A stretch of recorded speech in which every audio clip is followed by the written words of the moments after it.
say we are ready to roll. Strawberry moments. Beautiful night for some football. Skying to the rim. Joey Logano steps into history. A lot of stars for you on Sunday Night Football.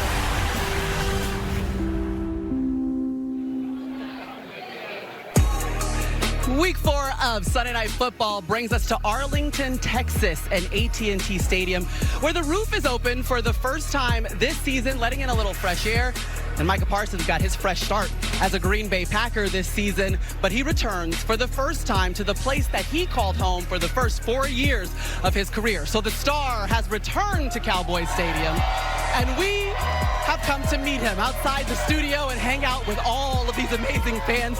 And we're walking the same tunnel that Micah Parsons walked through for those 4 years. And the only person I know that understands what it's like, this guy, Jason Garrett, who did it 79 times. Coach, what's it like when you come out here to experience it? You know, here's what it's like. You start up there, right by the elevator, and there's just so much anticipation. You wait, you wait, you wait. The crowd goes wild, and then they signal you to come down here, and then these doors open up, and you go running out here as a team, and the crowd goes absolutely nuts. It's electric. There's nothing like it. Which is great for the home team, but if you're the visiting team like Devin McCourty was in 2015, what's it like to walk out and see that Jumbotron? I'm still mesmerized by this Jumbotron. I remember coming here, and you're like, whoa. You watch the game from there on the sideline. Unbelievable being in this stadium. Well, listen, the headliner that we all came here to talk about, Micah Parsons, it's been a month to the day that he was traded away to Green Bay.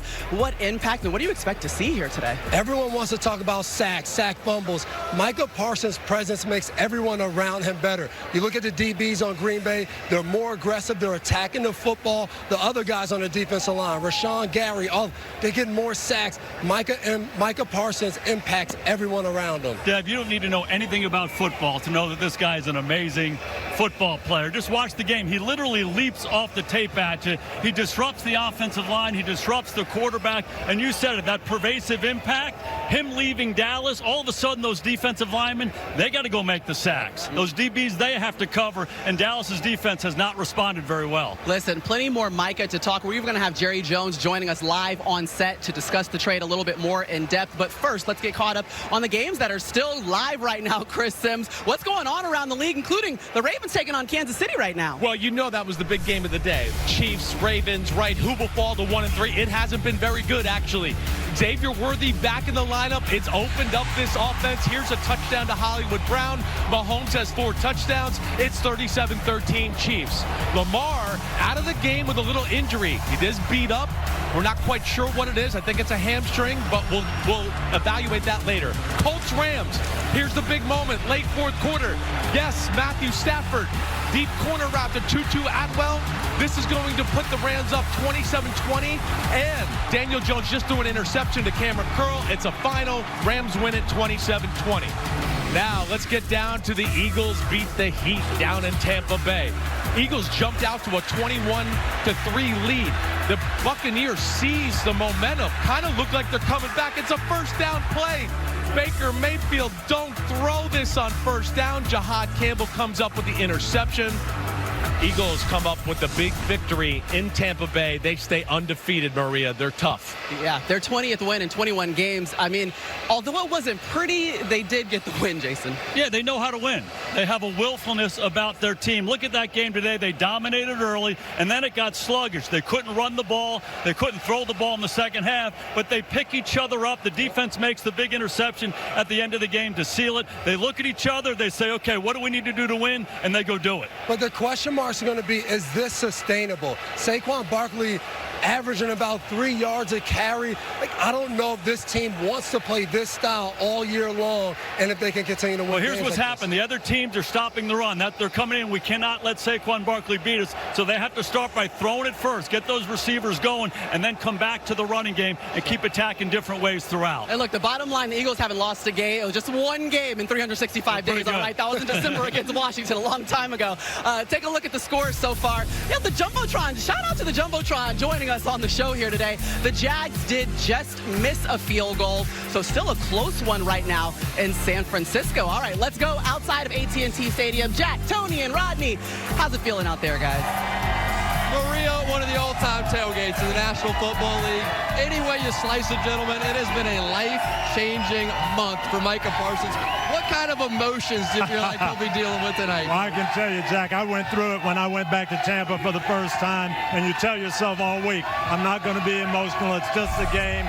But then you come back, you ride the bus instead of driving your car into the parking lot. You go into the visitors' locker room instead of the home locker room. And then you see all your boys on the other sideline, and that emotion gets to you. And I tell you, when they introduced me before the game in Tampa, I had tears in my eyes when the crowd started cheering. And you can hear this crowd that's pro Micah Parsons tonight. He's going to be emotional. Oh, yeah. Coach, I look at Jerry Jones, and I still believe what he did was the right thing. Micah Parsons is a fantastic player, but they need more than one great player on this defensive side of the ball. Even when they had Micah Parsons, this was not a championship defense. So do you need one star player? No, they need multiple really good players. In this defense, it's been getting shelled without Parsons, so we do need to be honest about that. Over 30 points per game. What have you seen from that group without number one? Well, Matt Eberflus, the defensive coordinator, grew up in our system, the Tampa 2 with Monty Kiffin. It's based on getting pressure up front and playing consistent, solid, fundamental football in the back. They are not getting pressure, and that's really hurting them, Rob. Yeah, and it's his responsibility to get those guys disciplined back there. They're giving up big plays. They're not playing with great technique. It just looks bad. And there's no pressure on the passer. This is going to be one of the loudest games all year. It's crazy out here. Appreciate it, Jack. Yeah, we got a big turnover in San Francisco, Chris. Yes, we did. Jaguars just missed a field goal. That's 26-21. Jaguars blitzing ex-49er defensive lineman Eric Armstead. Strip sack of Brock Purdy. They got the ball here late in the fourth, up by 5. Jacksonville trying to walk away with the win on the road. These fans want to see Micah Parsons returning to AT&T Stadium. A lot of cheeseheads in the building.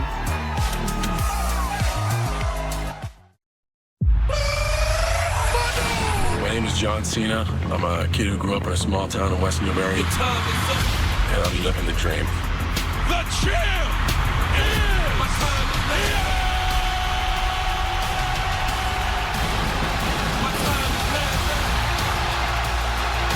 You can't see me. My time is down.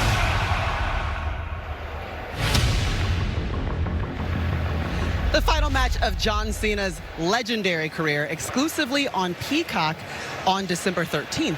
And you will hear from Jerry Jones exclusively right here in about 20 minutes. He's making his way out to the field, spending some time with the troops, signing some autographs as we get you set for the Packers and Cowboys. But week 4 started super early. I hope you had your coffee, hope you had your tea, hope you had your TV tuned into Dublin, Ireland. Literally, for the very first game in Ireland in the NFL regular season, the terrible towels were out. A lot of the faithful supporting the Rooneys. Remember, Art Rooney's late father, Dan, was an ambassador to Ireland from 2009 to 2012, and Aaron Rodgers held it down. Yeah, Kenneth Gainwell got the game going on the ground, and it opened it up for this big guy, DK Metcalf. He's rolling, stumbling, look, doing everything. That's a tough guy to tackle. I've been out there. Yeah. I want my wife to look at me like that sometimes. She's not gonna. She's not gonna do that. But it was a tough day on the other side of the ball for Carson Wentz. Pitt's defense continue to create turnovers. They dominate on defense. Look at TJ Watt. Unstoppable. Ooh, 6 sacks, 2 takeaways today. Yeah, dap them up because the terrible towels were out in Ireland and they get the win. Okay, the Browns taking on the Lions. It was a 3-point game early, but a tough day for Flacco. Intercepted on this one. Yeah, nice team win for Detroit here. Everybody getting involved. Flacco tried to throw the comeback. DJ Reed diving over the top and making a big-time takeaway for the Lions. What a great play. He would later leave the game with a hamstring injury, but then Goff finding Amon-Ra St. Brown, 2-yard touchdown. They're capitalizing on the turnover. Yeah, workmanlike for Detroit's offense, really efficient in the red zone, and here we go. Let's go. Khalif Raymond, everybody's getting involved. Defense, offense, and now special teams running it back and running the Browns right out of Motown. And I hope that Devin would do this for his wife, okay? Because Khalif Raymond gave the ball to Julia. Everybody loves Raymond. Okay. He won't do that either. Yeah, shout out to the little Lion King there at the end as well. Commanders taking on the Falcons. Okay, you're just got to take on your old team, Dan Quinn. But Bijan Robinson was entering in beast mode early. He was. It was Bijan Robinson early. And let's not forget, last week, Michael Penix Jr. played his worst game of his young NFL career. You know what today was? Probably his best game of his NFL career. Yeah, he got it going. Little play-action pass. Gets Pitts in the flat there. We saw Drake London, Pitts, Bijan Robinson all heavily involved in that offense. When they are, they can be dangerous. Remember, no Jaden Daniels, no Terry McLaurin in this one, but the win goes to the Falcons. And yeah, they were flying high. A career-high 313 passing yards for Penix. Also a career-high yards from scrimmage for Bijan Robinson. A huge game for the young Falcons. All right, we have a final? No, we don't have a final yet. Bears taking on the Raiders. We have a score. Bears clutch drive here, down by 5. Little run to DeAndre Swift off the left tackle. They score the touchdown. They're up by 1. They missed the 2-point conversion. So the Raiders got the ball here with 1:34 left. Okay, we're keeping our eye on that one. Not much time left in this game. The Bears trying to silence the crowd right now in Vegas. Take a look at the football fits, though. Let's see what we got tonight. And Dak, nice and clean. Let's get it. You know what you're going to get out of Dak. True professional. That's a professional look right there. You're going to get consistency. Oh, I love the cowboy But there's hat. some confusion right here behind him. We got tank top shorts. But Jake Ferguson came in, again, professional.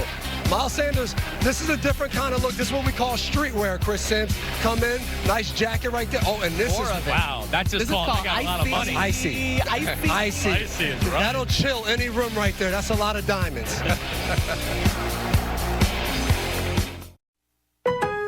Do the laundry, boys. This is Football Night in America. One play at a time. Earn your Sunday with Lowe's. I earned my Sunday. Did you?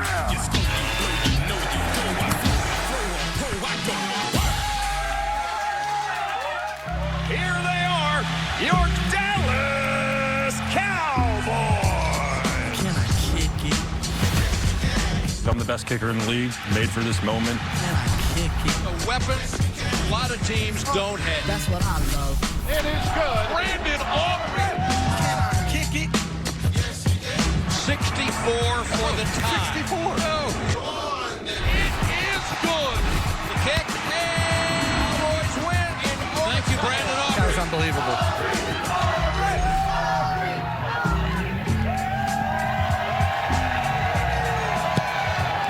You hear the sound of that kick? That's a bad man right there. He's their best player.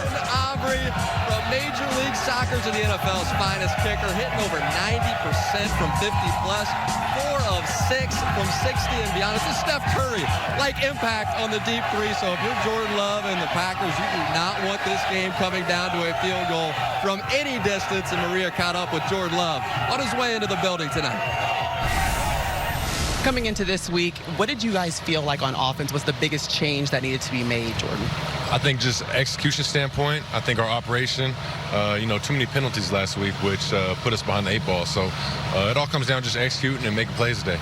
All right, obviously we all had this game circled as Micah's return to Dallas, but you've been with him all week. You're getting to know him as a teammate. How would you describe how he's been during practice and preparation for this moment? Oh, I think he's the same dude every day. He's a dog, and the same Micah you see on Sundays is the same dude you see in practice every day, trying to get as many sacks as possible, and he's just ultimate competitor. All right, thanks for your time. Yeah, thank you. And it's a good start to the year for Love. But they really struggled last week against Cleveland, against that pass rush. So how can they get the offense back on track tonight? Well, he said they didn't have a smooth operation, and part of the problem was that Cleveland defensive line. Dallas does not have that same type of line, that same type of pressure.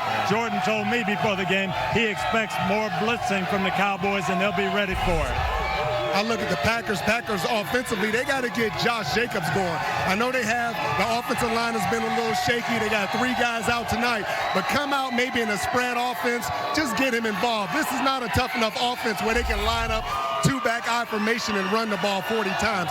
Matt LaFleur has to be a little bit more creative. Balance. Yeah, and this is one of the youngest offenses in football. Who is the toughest pass catcher to defend right now, do you believe, for the Packers? I would say tight end Tucker Kraft. Yeah. I mean, the Cowboys have struggled to cover everything, especially tight ends. And this guy's athletic, he's big, and he has tremendous run after the catch ability, Coach. And they've got a lot of good young receivers, and Love spreads the ball around. So Dallas is going to have to change up and blitz a little bit more to get pressure and not let Love get in the groove. He does. We spread the ball around as well, Coach. It's time now for the DraftKings Sportsbook 3-play. And Matthew Berry, what do you have tonight, Matthew? Yeah, Jack, I just heard Rodney talk about how important Josh Jacobs and the running game are to this Packers offense. I completely agree, especially when they get in close. Dating back to last season, Jacobs has now scored a touchdown in 11 of his past 12 games. So with Green Bay a heavy favorite tonight, give me an anytime touchdown for Josh Jacobs. Moving over to the Cowboys, I believe Jake Ferguson is going to be heavily involved tonight. Ferguson has actually seen 26 targets over the past 2 games, and for as good as the Packers defense is, they really struggle against tight ends. No CeeDee Lamb tonight, so look for Ferguson to have at least 50 receiving yards. And for the final leg of this parlay, I'm taking the leg of Brandon Aubrey, who we just saw a few minutes ago. I think he makes at least 2 field goals. We know he has the range from at least 60 yards, and going back to last year, Brandon Aubrey has hit this number in 9 of his past 10 games. And that is my DraftKings 3 play for tonight. Maria. Appreciate it, Matthew. Taking a look at the scoreboard, and we are getting into the final game. Hey, look, we're a lock. The Rams get the victory. Kansas City rolled on Baltimore, and guess what? Take a look at what just happened in Vegas, Chris. Bears are going to win it 25-24. They were lined up for a 54-yard field goal with Daniel Carlson, and then this happened. Yeah, very conservative third down call. They ran the ball up the middle. They got no yards, and then the Bears come up with a big block. Clutch win for Ben Johnson in Chicago. A huge win on the road. All right, more to come. We got Jackson Dart's big debut and the Chiefs getting their swagger back.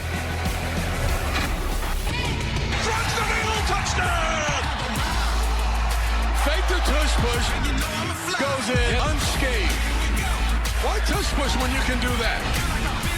Jackson Dart, let a quarterback drop in his first start. Big Blue, hey, it's 4-4-6 in the trap. Big time. Appreciate you guys for your support. On to the next week. Premium performance, powered by the 3-row Acura MDX. Football Night in America is brought to you by Lowe's. Tackle your to-do list to earn your Sunday. And by Corona. La Playa awaits. Ooh, Jason, look away. I know what you're going to say. He caught it. I know you're going to say it. He did catch it. All you need is time enough to make a football move. He made 9 football moves. Okay, this is 2016. Yeah, Jared Cook definitely caught it. That was legit. I was right there. What a throw. What a catch. Wow. Packers have won 10 of the last 11 games in this series, but Jason does have some happy moments in it. Thanks, Maria. Set to go on Thanksgiving Day. The Dallas offense will be led by Princeton graduate Jason Garrett. That's a pretty good throw by Jason Garrett. Jason Garrett getting confidence as he goes along. Touchdown, Dallas. What a day for Jason Garrett. Is this a great game? Deep to the middle. There's Urban. Urban caught it at the 5. In for the touchdown. Oh, Red is going to have a heck of a Thanksgiving. Warm up the turkey. Jason Garrett rose to the occasion. Feels great. Feels great. Jason held tough, so he deserves a turkey. Happy Thanksgiving to you guys. Jason, you were getting into that turkey leg right there. You know, Maria, I had that turkey leg for like 20 years. It was in my freezer. About 10 years ago, I said, I got to get rid of this thing. There was mold building up. It wasn't good. You're treating it like a wedding cake, like your anniversary. You go back and eat it for good luck? I got you. I just saw the great Michael Irvin a couple minutes ago on the deep post. Pretty good. All right, let's get over to John Fant. He's got some more highlights as he holds it down for us in the studio. Hey, John. Maria, Coach, we have a wild 4 o'clock window to get to. Let's take a look at the highlights. These games just wrapping up. Jaguars and Niners. Brock Purdy back after missing the last 2 games with turf toe. Purdy completing this pass to former Jag Luke Farrell, but he coughs it up. The Jaguars, they would recover in this Jacksonville defense. They came to play. Next play, Travis Etienne. He's gone. 48-yard touchdown for Jacksonville to take a 7-3 lead. Jaguars with some momentum. Their defense playing well to the 3rd. 49ers down by 3. This is when it starts to get real. Purdy is picked off by Devin Lloyd. The 2nd interception of the day for Lloyd. Jacksonville on the prowl, looking for a big road win. Niners get a chance for a game-winning drive. Purdy is strip sacked by former 49er Eric Armstead. Armstead with the recovery. Jacksonville's league-leading 13 takeaway this season. Jags are 3-1 for the first time since 2018. Liam Cohen, Robert Saleh with some words post-game to each other. Chicago and Vegas. You see Geno Smith walking in for the Raiders. This is a matchup between two teams that are 1-2, so it is critical. Ashton Jeanty knew that, and Jeanty taken off. 64-yard touchdown run. He's the first Raiders rookie with a receiving touchdown and a rushing touchdown in a game since Bo Jackson in 1987. Under 2 minutes to go. The Bears down 5. DeAndre Swift swiftly into the end zone, a 2-yard scamper.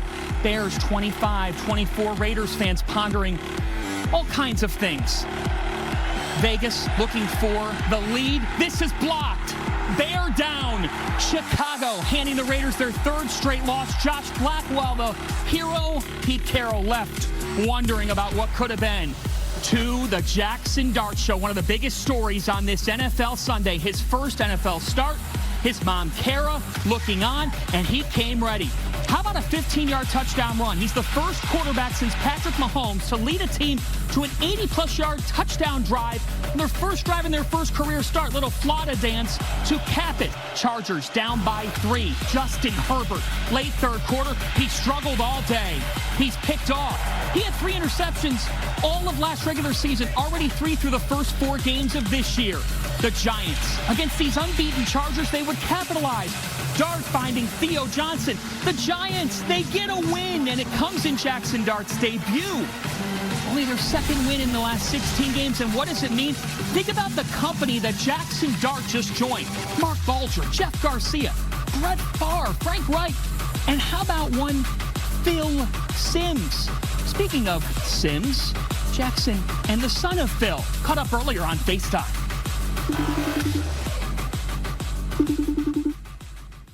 Best piece of advice? Did you call anybody or get any advice for making your first start in the NFL this week? Yeah, I talked to. Honestly, I try to just stay off my phone.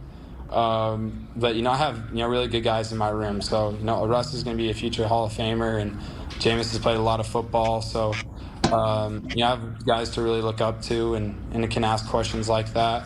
But I really just try to stay off my phone and lock in for this moment. You got to tell me about the touchdown dance. Was that planned or was that spontaneous? What's it called? No, it was just a TikTok dance that I saw.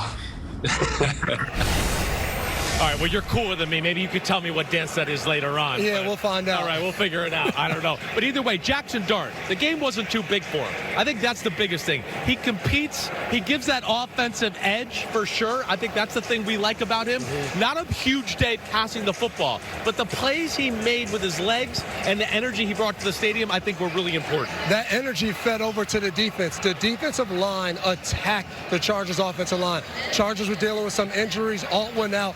Herbert was under pressure all day, couldn't get away from it, never got into a good rhythm, and that Giants defense really got it started. So, hey, that's what we needed. Hey, Maria, we got to know, is there an update on any of these injuries? Oh, yeah, it's time for a PFT update brought to you by Google Pixel. And let's start right there with Mike Florio. You mentioned Joe Alt, the offensive line, the update on him, and Malik Neighbors. We saw him carted out in this game. I'm told Alt has a high ankle sprain that was suffered in the first quarter. Will have an MRI tomorrow, and they're already down Rashawn Slater, who tore his patella tendon back in July. And Neighbors is the big one. He's feared to have a torn ACL. This is one of those we'll be keeping an eye out for the confirmation either tonight or tomorrow. We also saw a little bit of an altercation there at the end of the Jacksonville 49ers game. Liam Cohen, Robert Saleh. Do you have an understanding of what was going on there at the end of the game? Yeah, here's the story. During the week before the game, Robert Saleh praised the Jaguars for having an elite signal stealing system, but he said it's legal. But that word has a connotation, and it suggests that there's cheating. So Liam Cohen, who is known to have a little bit of a short fuse, had some things to say. My understanding is Saleh only intended to be complimentary and would acknowledge that maybe he used not the best words in framing his compliment. All right, we appreciate the update, and we'll stay tuned to PFT for more. Coming up, we're actually going to be joined by the man in charge of the Cowboys, Jerry Jones. He's just catching up with his former head coach, Jason Garrett. And I don't know if you guys heard some boos, but Jordan Love did just come back out on the field. Packers are now out in their uniforms. It's starting to get hot here at AT&T Stadium. Now, earlier today, the Lowe's Earn Your Sunday tour rolled in, and the Cowboys Nation showed out. Take care of your to-do list during the week so you can earn your Sunday and enjoy the Lowe's fan experience traveling to NFL cities with Football Night in America all season long. And don't forget to join My Lowe's Rewards for a shot at Super Bowl 60 tickets. Check out Lowe's.com/NFL to see where we'll be next. And remember, Sunday hits different when you earn it with Lowe's.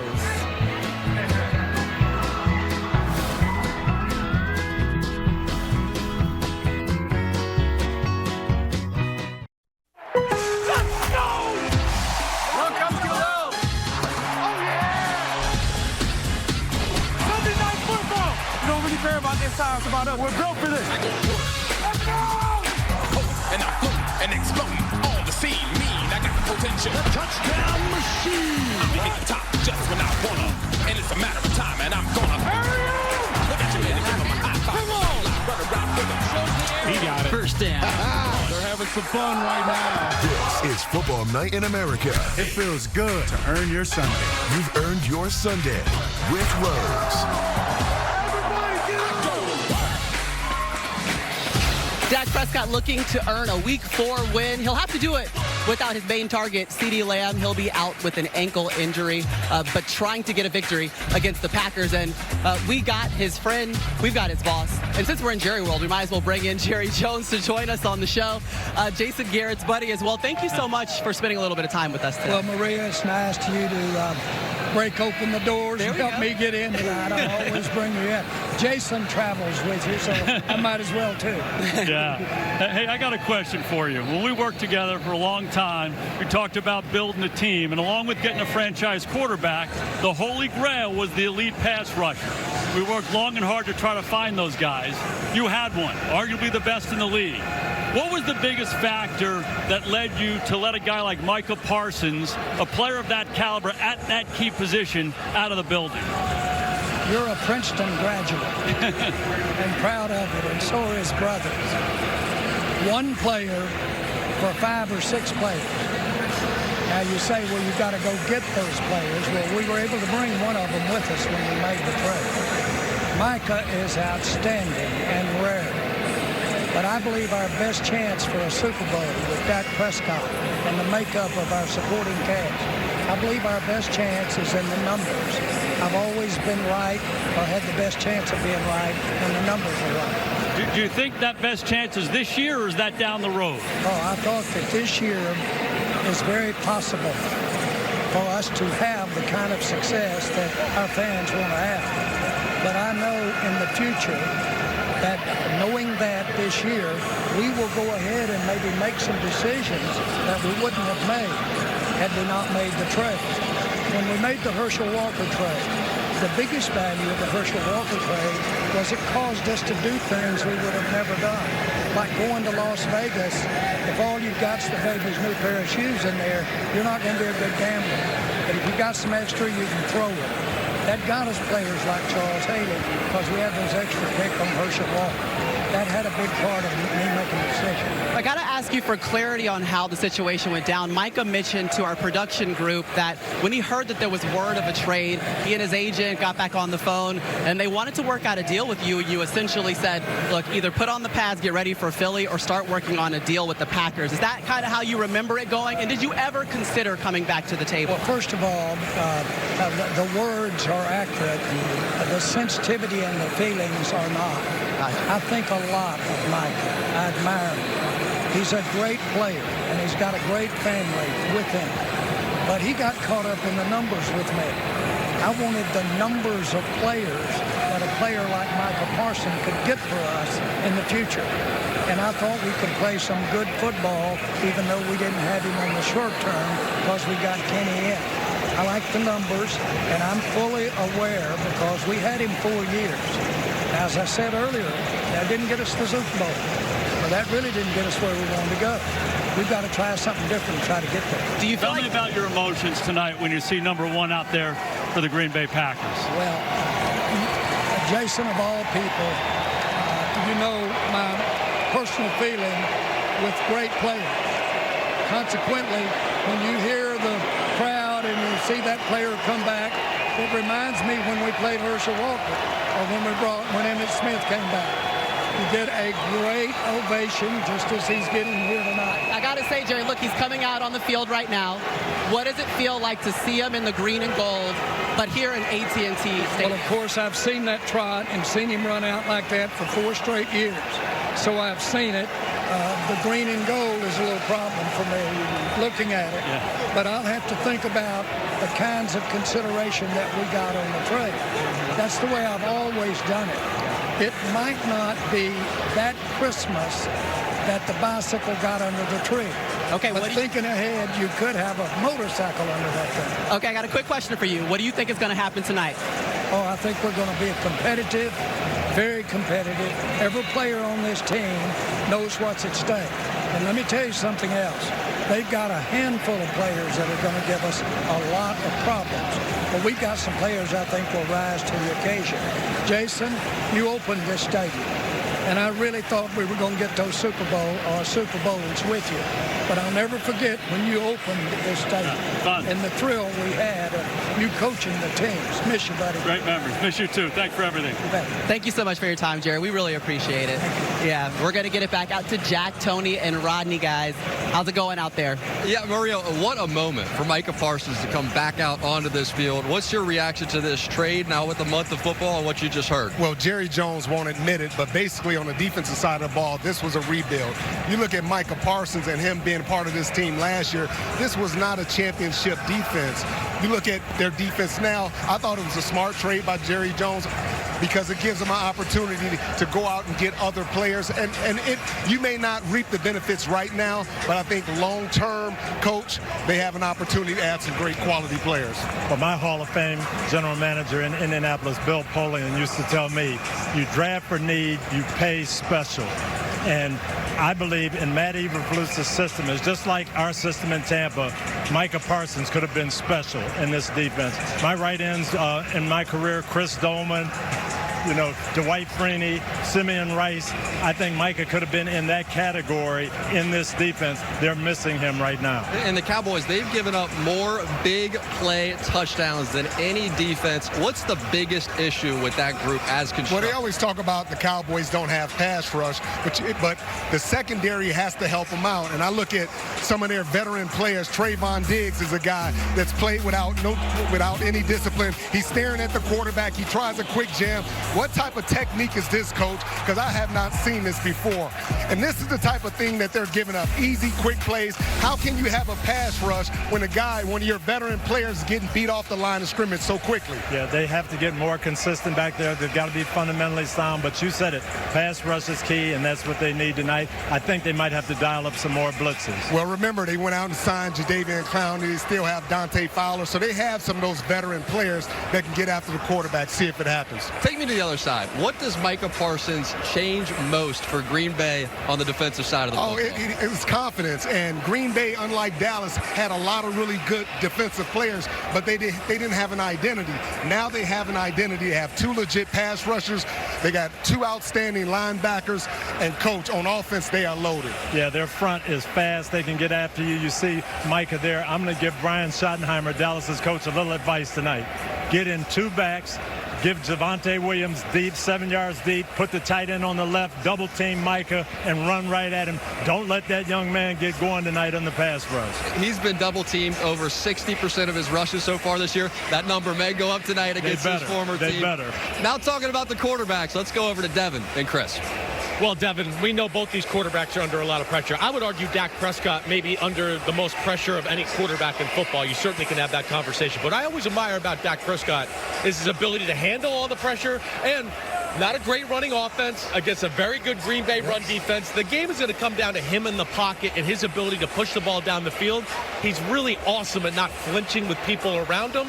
and also being able to keep the eyes down the field and be an aggressive quarterback. I remember the last time I played against him, he had a guy named CeeDee Lamb out there, and they torched us in New England. Tonight, he doesn't have CeeDee Lamb, so how does he make up for that? Can George Pickens step into that role? Talking to defensive coordinator from Green Bay, Jeff Hafley, he said, I expect him to run the ball and make it tough. We haven't seen that yet this year, and he expects they might do that. Well, let's flip to the other side. Jordan Love. Jordan Love, I love this Green Bay offense. Yeah, it was rough last week. Cleveland Browns defense. Good defense. It's awesome, right? It is. But it's an old school offense. It's like watching Dan Marino or Elway in the 80s and 90s. It is chuck the ball down the field. It's screens, run the ball, chuck the ball down the field again. I think you're going to see that. They're going to test this Dallas secondary tonight. That's for sure, Maria. And we're all going to be tuned in because we're not going to want to miss this matchup at all. But I want you to stay tuned in for halftime, too, because coming up at the half, we got a big announcement. The Super Bowl halftime show. It's always one of the greatest entertainment moments of the year. A select group of artists have graced the stage. Okay, they honor us with their performances. And if you stay tuned, you're going to hear the much anticipated announcement from Apple Music, Rock Nation, and the NFL for this year's Apple Music Super Bowl 60 halftime performer. And coming up next, we got more highlights. The Chiefs looked like the Chiefs of old, and the Eagles, they grinded out yet another win. We're breaking it all down when we come back on Football Night in America.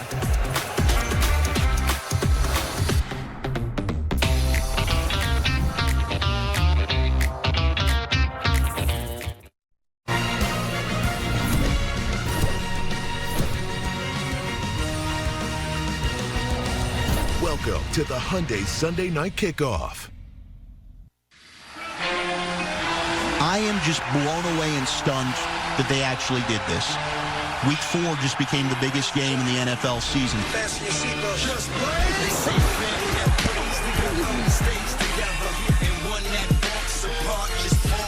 This just shows how idiotic the Cowboys are. Draft, develop, and reward the best players.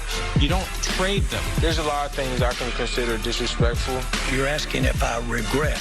Oh, I don't regret that at all. Let's say goodbye to the past. I don't give a damn about Micah Parsons. He's the enemy now. Second coming, the new beginning. I'm going to work hard every day to prove that the Packers organization made the right decision and trusted me. This is the place where I can take my next step and take advantage of this moment. When they come to week 4, we'll be ready. It's time. It's been 1 month to the day that Micah Parsons was traded from the Cowboys to the Packers. Only fitting that Green Bay make their way here to AT&T Stadium to take on the Cowboys as they exit the field. Let us enter into the games that we already have locked up into week 4. And we start out with the Colts taking on the Rams. Yeah, they're looking to continue a little bit of a hot start, right? Indiana Jones, they got the hats. They're ready to rock and roll. But let's start with Stafford finding Devontae Adams a new buddy. This was something we would see all day. Stafford was on the money, delivering throws to different guys, unstoppable today. Okay, this is a play I still have to see to believe, Devin. I mean, an unbelievable catch by A.D. Mitchell. Then you spin out of a tackle. You're going to score a touchdown and just sloppy. Drops the ball as he's going to celebrate. Touchback. Yeah, it reminds me what happened to Jonathan Taylor last year, right? Exactly. Against the Broncos. Oh, you hate to see that, and that would prove costly, but they're trying to hang in it here. Daniel Jones continued to make plays. Had a turnover early in the game, but he delivered when they needed it. That was Michael Pittman Jr. And then 4th down, Stafford finding Puka Nacua. Don't get it wrong, the Colts played tough today. Too much Stafford, too much Puka. With the Rams, okay, we got the Colts. We're going. Jonathan Taylor is on the run, but we'll see whether or not that flag brings us back. Whenever you see a flag on a move like that, you're like, don't do it, ref. Holding penalty brings us back. Could have been a key play. And sorry, Mitchell, you're at the point of attack again. Yeah, exactly. Yeah, tough day for Mitchell for sure. Then the first play after the Colts have to punt it, Tutu Atwell making the play. 88-yard touchdown.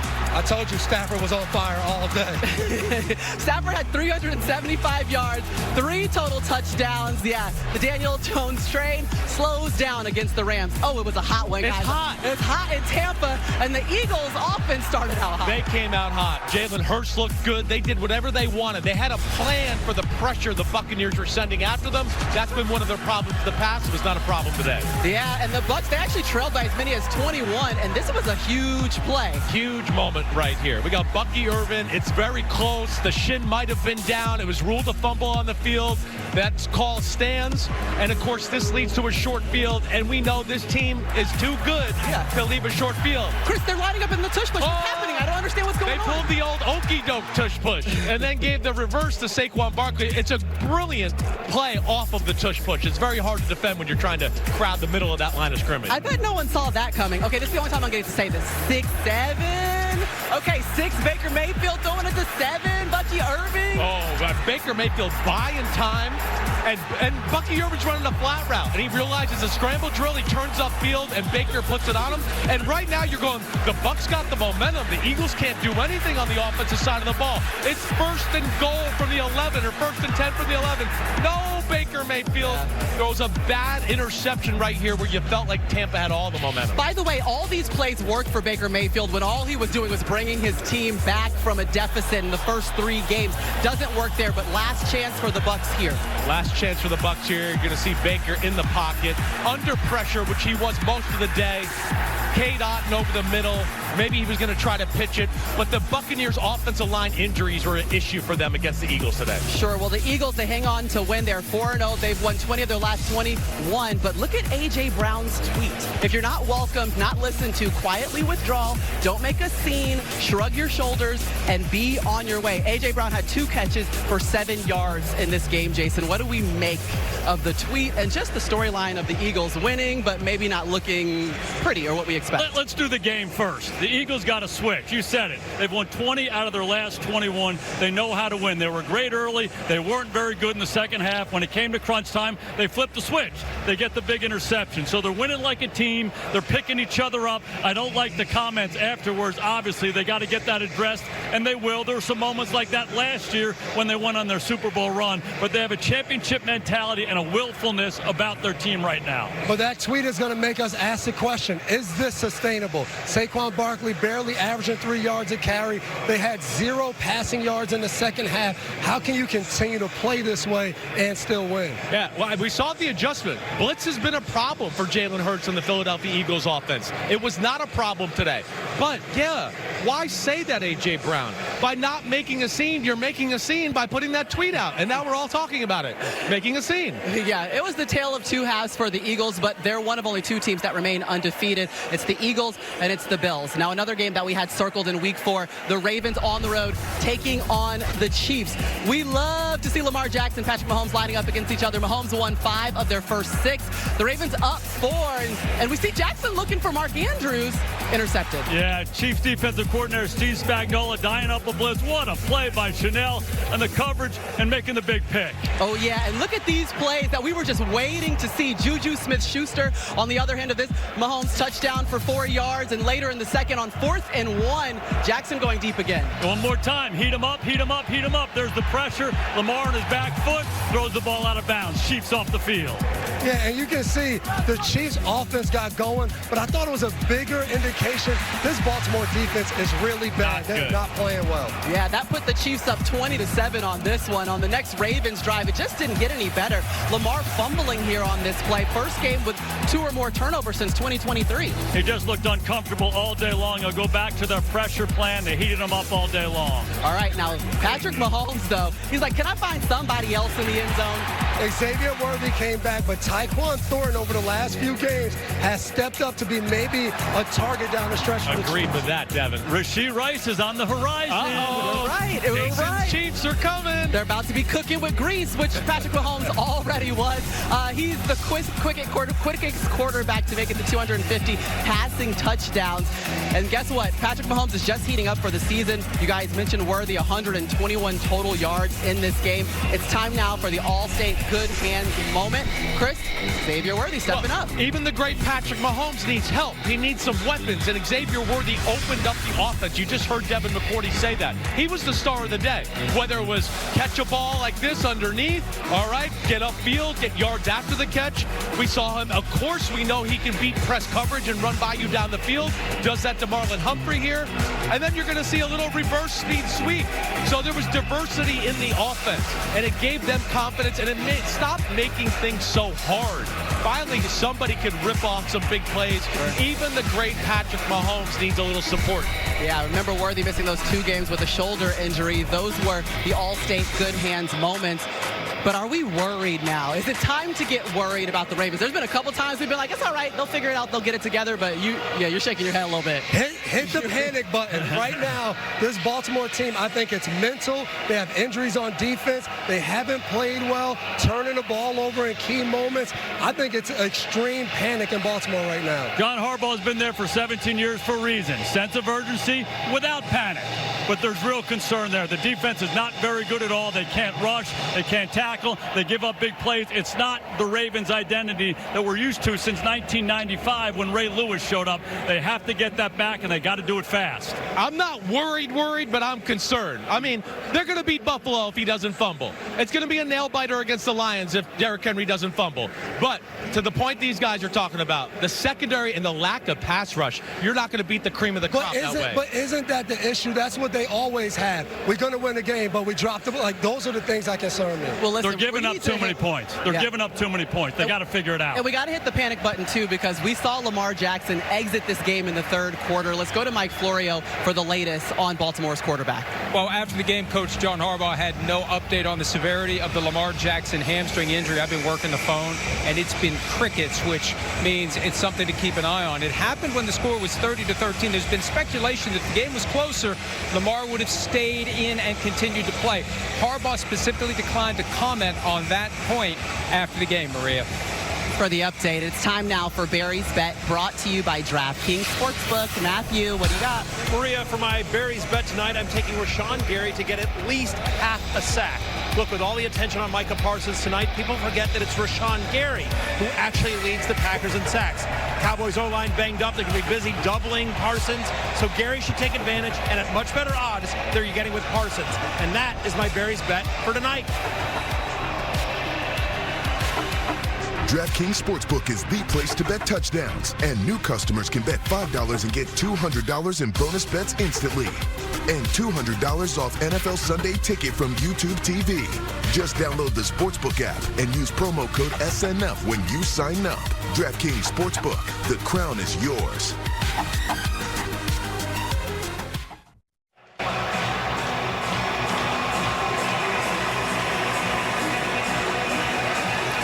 The iconic DCC, Dallas Cowboy cheerleaders, they've done the iconic Thunderstruck performance since 2010. And Dallas today welcoming back Micah Parsons. He's in an unfamiliar place. That's the visitors' locker room in AT&T Stadium. We are on the field presented by Hyundai, and Dak Prescott spoke with his old coach, Jason Garrett, moments ago. Dak, biggest challenge tonight going against Mike in this Packers defense. Yeah, trust my guys up front to do their job. We're going to have all hands on deck, whether it be the tight ends or the running back. We've got a great plan. Now just go out there and spin it and let the guys in the back end make some plays. Yeah, your big target, CeeDee Lamb, out. How do you make up for that void? When you've added a guy like George Pickens, that helps it. Kevontae Turpin and obviously Jake Ferguson. He's got to come to live tonight, eat up that middle, and let me take some chances on the outside. If we played an accuracy game right now, do you think I could take you? I don't think you would have a chance. It'd be all 2s to 12. Okay. I agree with you, Dak. Not a shot, all right? Come on now. It's time for Sunday Fun Day, brought to you by fabulous Las Vegas. And he is firing, and it is tipped and intercepted by Jahad Campbell. It's a win. The Eagles are still undefeated. Allen going to run it, tucks it, and he reaches the goal line. The beast has been released. Takes the snap, fakes the throw to the flat, looks down the sideline, he's got Kincaid, who's gonna walk it in. Has the snap, hits his back foot, lobs the ball left side. Tutu's open, over the shoulder, catch 40. Tutu down the left sideline with the vapor trail behind him. Touchdown,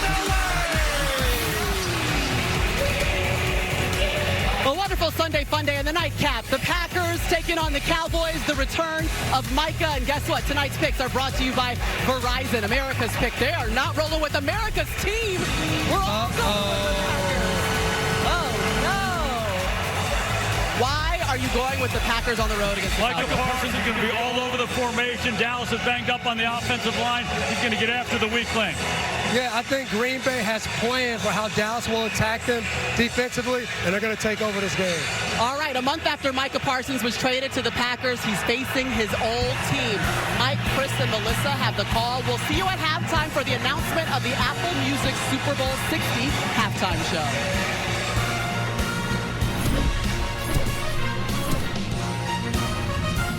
This has been the Hyundai Sunday Night Kickoff. Spanish language audio provided by Telemundo Deportes. Or watch tonight's game in Spanish on Universo.